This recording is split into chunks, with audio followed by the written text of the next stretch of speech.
na viongozi wa vijiji wameniletea barua kwamba tunaomba wahalalishwe hawa Kamchape kule Ukara. Sasa msimamo wa serikali, swala la Kamchape ni swala ambalo haliruhusiwi kwa mujibu wa sheria. Kama we unataka kwenda kwa mganga, nenda peke yako. Lakini from now on hatuna kibali cha mganga yoyote kufanya kazi ya hadharani ya kupita kutoa uchawi kwenye nyumba za watu. Wewe kama unaumwa, nenda mwenyewe kwa mganga.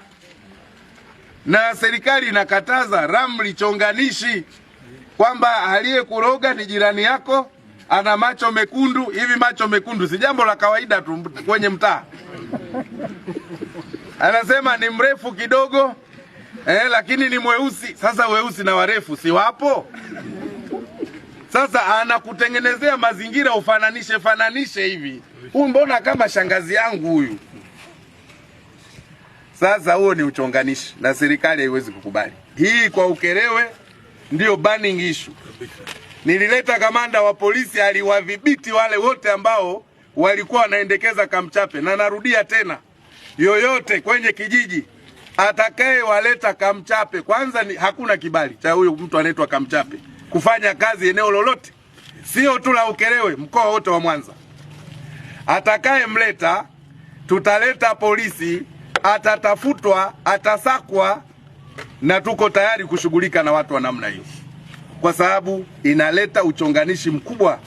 Amani ilitoweka pale Ukara kwa sababu ya Kamchape.